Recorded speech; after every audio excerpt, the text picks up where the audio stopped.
So good morning badminton lovers, आपको पूरा का पूरा फॉर्मेट समझ आ ही गया होगा एंड ये लास्ट वीडियो है इसके रिलेटेड। आज डिस्कशन जिस प्लेयर के बारे में होने वाले हैं वो है प्रियांशु रजावत, जो इंडिया के सैन लक्ष्य के बाद बेस्ट मेन सिंगल्स प्लेयर हैं।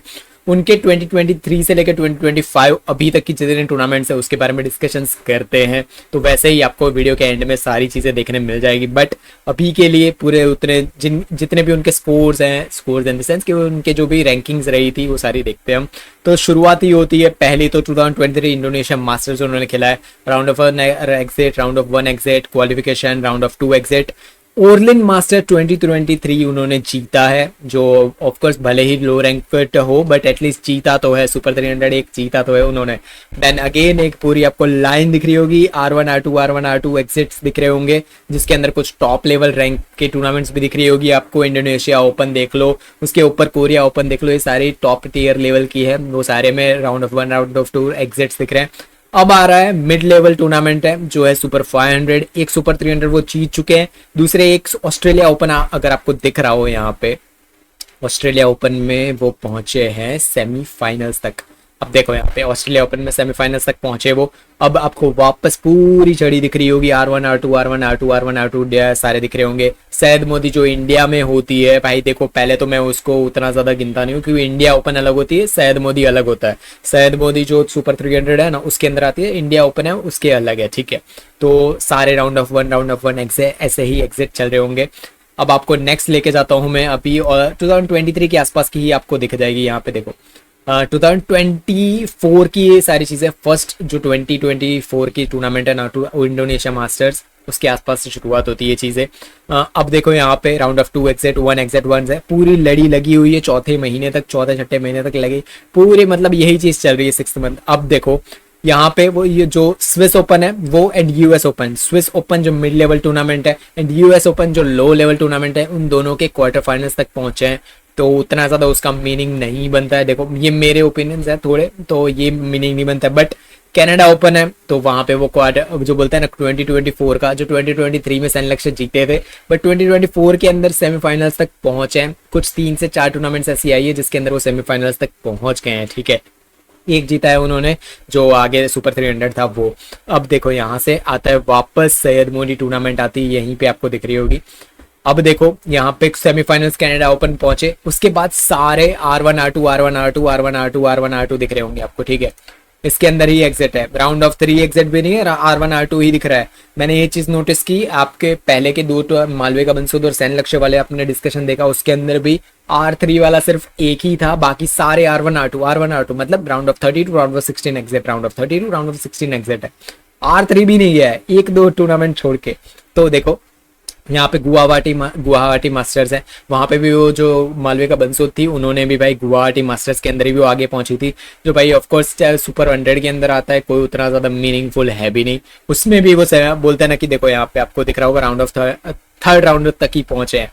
ये चीज़ आपको दिख रही होगी clear. Round of 1 round of 2 Orleans masters वो जीते हैं सिर्फ पिछले वो 2023 का एक जीते हैं, बाकी सारी यही है। आपको पूरा ये दिख गया होगा आपको, आपके पूरे देखो यहाँ पे एक विन ओरलिन मास्टर्स की है और 2023 की। आपने जितना भी देख लिया हो यहाँ पे, स्क्रीनशॉट लेना हो या फिर कुछ भी है, आप यहाँ पे देख सकते हो जितने भी है सब कुछ। सो देखो यार, मेरे ओपिनियंस प्रियांशु रजावत के रिलेटेड है ना, वो यही है कि अभी तो जो 2023 की मैचेस चल रही है ना उसके अंदर एक ही सिंपल है कि थर्ड सेट जाता है, उसके बाद भाई उनका बोलते हैं ना परफॉर्मेंस उस लेवल का नहीं आता है।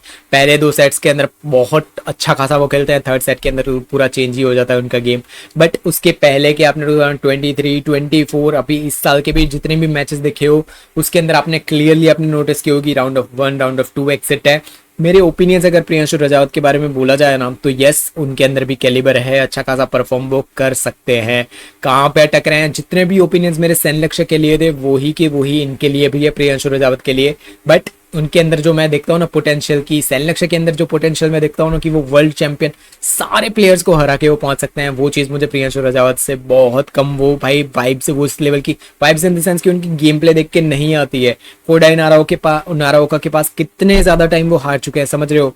एक चीज आपको एग्जांपल दूं ना अगर, कि एक्सेलसन है, देन आन से अंग है, ली चोंगवी, लिन डैन, टॉप के जितने भी प्लेयर्स ले लो, वुमेन्स डबल्स ले लो, मेंस डबल्स, सब कुछ ले लो, जो टॉप के प्लेयर्स है ना, वो एक पर्सन के साथ वो एक बार हार गए ना, किसी एक टीम के साथ हार गए, कुछ भी है, नेक्स्ट टाइम वो उनके साथ खेलते हैं ना, तो उनकी गेम प्ले में बहुत ज्यादा चेंजेस दिखते हैं, उनका गेम प्ले कुछ अलग ही दिख रहा होता है। भले वो वहां पे फिर से हारे, बट स्टिल उनका गेम प्ले डिफरेंट दिखता है। अभी रिसेंट एग्जांपल दूं अगर आपको, तो गाओ फेंग जिए वर्सेस आन से अंग, एक मैच थी जिसके अंदर वो थर्ड सेट तक गांव फेंक जिए गई थी आंसेंग के सामने, थर्ड सेट आंसेंग के सामने कर लिया। वहां पे क्लियरली नोटिस हो रहा था कि आंसेंग है ना वो फ्रस्ट्रेट हो रही थी। ठीक है, आंसेंग को फ्रस्ट्रेट करना काफी टफ चीज है, बट वहीं पे एक दो वीक के बाद है ना वापस गांव फेंक जिए वर्सेस आंसेंग आया, वहां पे स्ट्रेट टू सेट फिनिश कर दिया आंसेंग ने, वो भी बहुत ईज से, बहुत ईजी तरीके से। यही चीज होती है कि एक अच्छे प्लेयर्स होते हैं वो अडेप्ट करते हैं, गेम को वापस लेके आते हैं कि यार मैं इसके सामने हारा जरूर हूं या फिर कम पॉइंट्स भी हुए, नेक्स्ट टाइम मैं देखो क्या करता हूँ। इनका head to head Priyanshu Rajawat का जाके देखो, कोडाई नाराओका के साथ आपको आइडिया आएगी, बार बार हार रहे हैं, बार बार हार रहे हैं, बार बार हार रहे हैं। 2023 से लेके अब तक है ना 5 बार मिल चुके हैं Kodai Naraoka versus Priyanshu Rajawat, पांचों के 5 बार कोडाई नाराओका ने उनको हराया है, समझ रहे हो। उसमें से 3 तो मैचेस ऐसे भी है जिसके अंदर थर्ड सेट तक गया है। कोडाई नाराओका को बीट करने की कैपेबिलिटी कहीं ना कहीं दिख जरूर रही थी, बट थर्ड सेट जैसे ही जाता है वो कोडाई के सामने पता नहीं उनकी गेम प्ले ही चेंज हो जाती है, एरर शुरू हो जाती है, पता नहीं कुछ और ही चीज हो जाती है।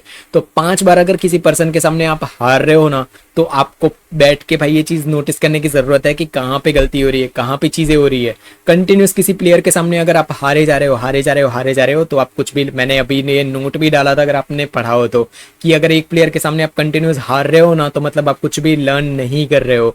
देखो नेक्स्ट टाइम किसी प्लेयर के सामने अगर आप जीतो, आपको भाई टॉप लेवल पे ही पहुंचना है ना, ऐसा तो नहीं है ना कि भाई हमेशा आपको रैंक 30 या रैंक 20 बन के रहना है, आपको भी तो ऊपर पहुंचना है। तो ऊपर के प्लेयर्स क्या कर रहे हैं वो भी चीजें करनी पड़ेगी ना। अगर ऊपर का प्लेयर 8 घंटे मेहनत कर रहा है, तो आपको भी एटलीस्ट 7 घंटे तो मेहनत करनी पड़ेगी, नहीं करनी पड़ेगी? ऐसा तो हो नहीं सकता कि आप 2 घंटे मेहनत करके फर्स्ट रैंक के प्लेयर को हरा दो। तो वही चीज होती है कि अगर फर्स्ट रैंक का प्लेयर लर्न करके आ रहा है, जीत के आ रहा है नेक्स्ट टूर्नामेंट में, तो आपको भी वो चीजें कर, भाई क्लियर नोटिस होता है। अगर आप किसी प्लेयर से 1 बार आ जाओ दैट्स परफेक्टली फाइन, 2 बार आ जाओ ओके, 3 बार आ जाओ ओके, कंटिन्यू ये चीज आपके लूप में चलती जाए ना, तो क्लियरली आपको नोटिस है कि या तो भाई आपके दिमाग में वो चीज हो गई। अकाने यामागुची का परफेक्ट एग्जाम्पल अगर आपको दूं ना, मैं, मेरी फेवरेट है, आप सबको पता है कि अकाने यामागुची मेरी फेवरेट है।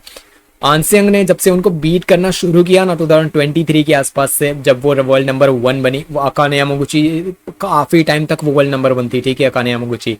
बट जब से आंसेंग ने उनको बीट करना शुरू कर दिया ना, तब से अकाने यामागुची को ये चीज ऑलमोस्ट भाई उनकी गेम प्ले में ही लगता है कि उनको बिलीव हो गई है कि वो आंसेंग को बीट नहीं कर सकती, समझ रहे हो। उनके सामने जब आंसेंग की मैच भी आती है ना, तो ऐसा क्लियर नोटिस होता है कि अकाने यामागुची की गेम थोड़ी बहुत डिफरेंट दिख रही है। बाकी सारे प्लेयर्स के साथ वो कुछ अलग ही टाइप का खेल रही होगी, बट आंसेंग के सामने आएगा तो कुछ अलग ही दिख रहा होगा। वही चीज है कि यार जीतना हमको भी, अकाने यामागुची ने सब कुछ लाइफ में कर लिया है, समझ रहे हो। उन्होंने ऑलमोस्ट सारी टूर्नामेंट्स जीत रखी है, टॉप लेवल के टूर्नामेंट्स जीत रखी है, सब कुछ उन्होंने अचीव कर रखा है, वर्ल्ड नंबर 1 बन चुके हो, बट अभी तक आप नहीं बने हो, समझ रहे हो। आपको इतनी ज्यादा चीजें लर्न करनी है, आपको पहुंचना है। मैं तो देखना चाहता हूँ कि प्रियांशु रजावत टॉप रैंक पर पहुंचे, टॉप के प्लेयर्स को हराए। मैं चीज नोटिस, भाई मुझे चाहिए कि यार हमारे इंडिया का प्लेयर किसी को हराए, बट यार क्या चीज, ये चीज मुझे दिख रही है ये सारे अपने, अगर आप दिख रहा हो, आपके खुद के ओपिनियन से कमेंट में बताओ कि क्या आपको लग रहा है कि वो चीज होती हुई आपको नियर फ्यूचर में दिख रही है। क्या इंडिया के कोई भी प्लेयर्स आपको दिख रहे हैं कि वो उस लेवल पे परफॉर्म कर पाएंगे? मुझे अगर मेरे पर्सनल ओपिनियंस बताया जाए तो 2025 मेरे लिए लास्ट है। कुछ प्लेयर्स ने तो भाई, कुछ लोगों ने तो क्लियर कमेंट यही कर दिया है कि सुधीरमान कप उनके लिए लास्ट है, कि इसके बाद उनका होप और हम बैडमिंटन ही देखना छोड़ देंगे, ठीक है। तो मेरा होप 2025 तक है। आयुष शेट्टी है, कुछ और भी प्लेयर्स हैं जो कैसा परफॉर्म करते हैं उन पर डिपेंड करता है। 2025 एंड होता है, उसके बाद भी अगर परफॉर्मेंसेस नहीं आते हैं तो ये मेरा, बोलते हैं ना कि एक ब्रेकडाउन लेवल होगा कि नहीं अब मुझे मैचेस ही नहीं देखनी है इंडिया के प्लेयर्स की। मैं टॉप के जितने भी प्लेयर्स हैं ना, देखो मेरा हर बार का ये चीज होती है कि कोई भी टूर्नामेंट आ रही है ना, तो मैं 3 से 4 दिन की टूर्नामेंट के अंदर मैच ढूंढ लेता हूँ कि ये इंडिया, ऑलमोस्ट से 3 तो इंडिया की ही होती है। इवन आंसियांग की मैच चल रही है तो उसको मैं साइड में रख देता हूँ, बट मेरे इंडिया के जो प्लेयर्स हैं उनको देखने की कोशिश करता हूँ।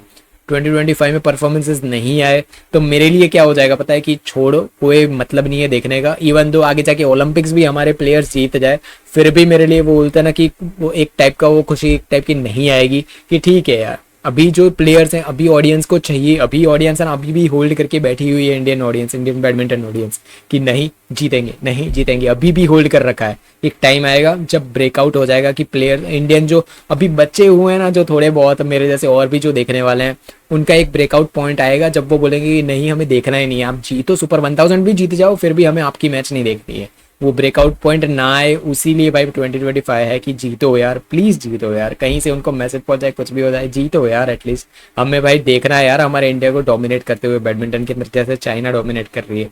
तो इसके बाद आपको दिखेगा पूरा, आपको रोज पता ही है कि क्या होगा। इसके बाद ऐसे वीडियोस नहीं आने वाले हैं। वैसे किसी प्लेयर के बारे में जानना हो ऐसा तो बताना, उसके बारे में मैं लेके आऊँगा वीडियो, पूरा डिस्कशन करूंगा। बट यही था, इंडिया के प्लेयर्स हैं, इनके रिलेटेड भाई फ्यूचर मालविका बंसोद पीवी सिंधु के बाद बेस्ट प्लेयर है इंडिया की, प्रियांशु रजावत सैन लक्ष्य के बाद बेस्ट है, सैन लक्ष्य खुद टॉप लेवल पे पहुंचने के पोटेंशियल वाले प्लेयर है।